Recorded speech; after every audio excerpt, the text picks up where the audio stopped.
책으로 배우는 투자, 어려운 투자, 재테크, 경제 책들을 핵심만 콕 집어서 요약해 드립니다.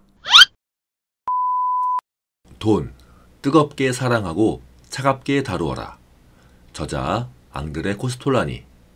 두 세대에 걸친 독일의 증권거래 시장의 우상이었습니다. 유럽의 워렌 버핏이라고도 불리며 35년간 수많은 강연을 하였습니다. 그는 자꾸 했지만 이 책은 그의 파란만장한 투자 인생을 결산하는 역작입니다. 전 세계적으로 300만 부 이상 팔렸고 유럽 증권계는 이 책을 위대한 유산이라고 평가하였습니다.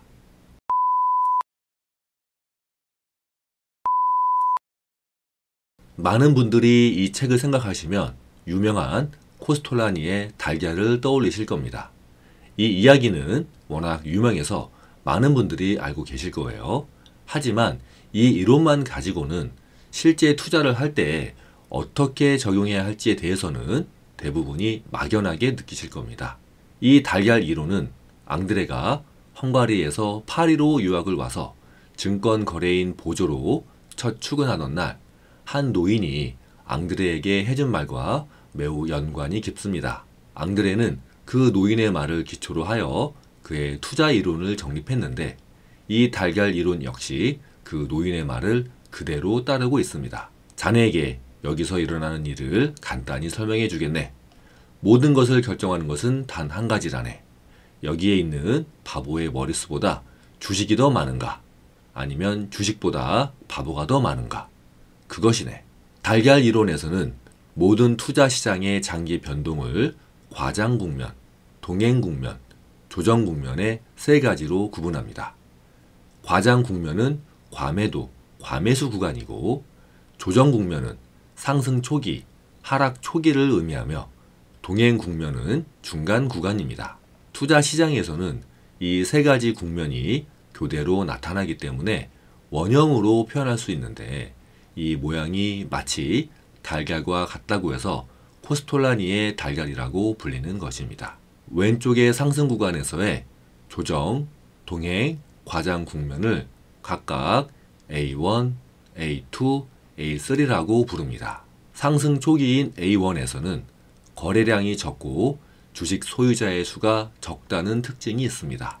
상승 중반인 A2에서는 거래량과 주식 소유자의 수가 증가합니다. 그리고 상승 후반인 A3에서는 거래량이 폭증하고 주식 소유자의 수도 최대점을 찍습니다. 그 이후 우측에서의 하락 구간에서의 조정, 동행, 과장 국면을 각각 B1, B2, B3라고 부릅니다. 하락 초기인 B1에서는 거래량이 감소하고 주식 소유자의 수가 서서히 줄어듭니다. 하락 중반인 B2에서는 거래량이 증가하나 주식 소유자의 수는 계속 줄어듭니다. 그리고 하락 후반인 B3에서는 거래량이 폭증하나 주식 소유자의 수는 계속 줄어들어서 최저점을 찍습니다. 이에 따라 하락 구간의 후반과 상승 구간의 초기인 B3와 A1에서 매수해야 하고 상승 구간의 중반인 A1에서는 주식을 계속 보유하며 상승 구간의 후반인 A3와 하락 구간의 초기인 B1에서는 주식을 매도해야 합니다. 이제는 이 달걀 이론을 삼성전자에 적용하여 구체적으로 이해해 보겠습니다. 삼성전자가 상승하는 초기인 A1에서는 거래량이 적고 삼성전자를 보유하고 있는 사람들의 수가 적습니다. 삼성전자가 고점으로부터 하락해서 내려오는 동안 이익을 실현했거나 바닥권에서의 큰 하락에 지쳐서 삼성전자 주식을 판 사람들이 훨씬 많기 때문입니다.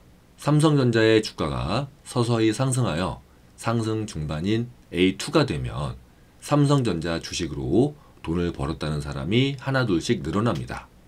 그러면 이 말을 듣고 삼성전자 주식을 사는 사람들의 숫자 역시 점점 늘어납니다.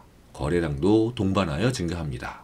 주가가 점점 더 상승하여 상승 후반인 A3가 되면 삼성전자 주식으로 돈을 벌었다는 사람들이 여기저기 많아집니다. 이 이야기를 듣고 더더욱 많은 사람이 삼성전자 주식을 삽니다. 주식 투자를 평생 안 하던 사람까지도 덩달아 삼성전자 주식을 사게 됩니다. 그래서 삼성전자 주식을 보유하고 있는 삼성전자 주주의 숫자가 최대치를 찍습니다. 참여자가 많아졌으니 거래량은 당연히 폭증하겠죠. 여기서는 삼성전자 주식을 보유한 주주의 수가 최대치를 찍었다는 점이 포인트입니다. 흔히 이런 얘기하죠. 아이 없는 엄마가 직장에 오면 주식을 팔고 도망쳐야 한다. 주식과는 거리가 먼 아이 엄마까지 주식을 샀다면 이것은 주식시장의 참여자의 수가 최대치가 되었다고 해석한 것입니다. 삼성전자 주가가 많이 올라 있는데 내 주변에 많은 사람들이 삼성전자 주식을 샀다면, 그리고 평생 주식을 한 번도 안 하던 사람들마저 삼성전자 주식을 샀다면, 그리고 여기저기서 온통 주식 얘기뿐이라면 그것은 코스톨라니의 달걀 이론에서 고점이라는 의미입니다. 혹시 이 이야기를 듣고 삼성전자가 10만 원을 향해 가고 있던 2020년 12월이 떠오르지는 않으시나요? 이제 삼성전자의 주가는 서서히 하락합니다. 누군가가 고점에서 팔기 때문입니다. 이로 인해 삼성전자 주식을 보유하고 있는 주주들의 숫자는 서서히 줄어듭니다. 이것이 하락 초기인 비원 국면입니다. 삼성전자 주가가 더 하락하면 지금이라도 이익을 실현하기 위해 삼성전자 주식을 파는 사람은 더 늘어납니다. 그리고 삼성전자 주식으로 돈을 벌었다는 사람들이 줄어들기 때문에 신규 진입자도 감소합니다. 따라서 삼성전자 주식을 보유한 주주의 숫자는 더욱더 줄어듭니다. 여기가 하락 중반인 B2 국면입니다. 그리고 하락이 계속되면 큰 손실에 힘들고 지친 대부분의 사람들이 보유하고 있던 삼성전자 주식을 처분하고 주식시장을 떠납니다. 당연히 삼성전자에 대한 신규 매수도 거의 이루어지지 않습니다. 그래서 삼성전자 주식을 보유하고 있는 주주의 숫자가 최저점을 기록합니다. 이 구간이 하락 구간의 후반인 B3 국면입니다. 여기서는 삼성전자 주식을 보유하고 있는 주주의 숫자가 최저점이라는 점이 포인트입니다.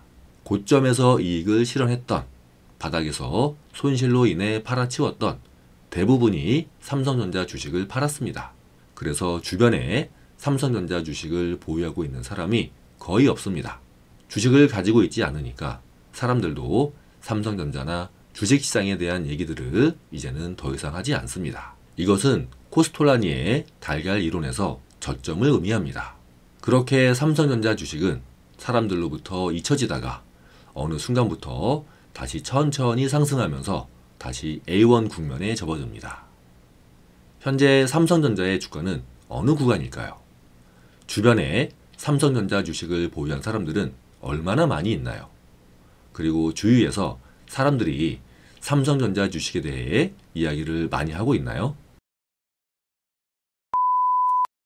앙드레 코스톨라니는 차트에 유혹되는 것은 돈을 죽이는 것이라고 표현할 정도로 차트를 믿지 않았습니다. 차트만으로 매매를 하는 차티스트들의 대부분은 성공하지 못하고 주식시장을 떠났다고도 말했습니다. 그런 그가 특별하게 중요시 여기는 차트 유형이 있습니다. 바로 MW 이론입니다. 이 이론은 앙드레가 개발한 것이 아니라 오래된 차트 법칙입니다. 차트를 믿지 않는 앙드레조차도 이 두 이론의 도움을 많이 받았을 정도라며 이 책에서 소개하고 있습니다. 주가가 상승할 때 정고점을 돌파하는 현상이 몇 번 반복되면 계속 상승할 것이라고 예상할 수 있습니다. 하지만 주가가 정고점을 돌파하지 못하고 알파벳 M의 모양을 나타내면 주가가 최고점에 달해 더 이상 올라갈 수 없다는 의미입니다. 그래서 조만간 많은 양의 주식이 매물로 나와서 주가는 하락합니다. 즉 M 패턴은 고점 신호입니다. 반대로 주가가 하락할 때 전저점을 이탈하면 주가는 계속 하락할 것이라고 예상합니다. 그런데 주가가 전저점을 이탈하지 않고 알파벳 W의 모양을 나타내면 주가가 더 이상 내려갈 수 없는 바닥에 온 것을 의미합니다. 이것은 누군가가 주식을 대량 매수하거나 인위적으로 주가를 관리하고 있는 것일 수도 있습니다. 즉 W 패턴은 저점 신호입니다.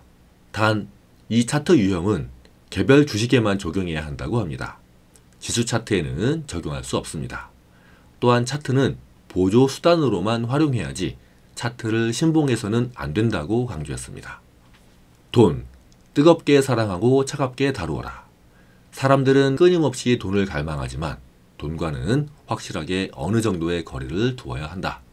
간단히 말해 돈을 뜨겁게 사랑하되 차갑게 다루어야 한다. 돈을 그냥 따라가서는 안 되며 돈의 정면으로 부딪혀야 한다. 상승하고 있는 주가를 뒤쫓아가기보다는 떨어지고 있는 주가의 정면으로 맞서야 한다.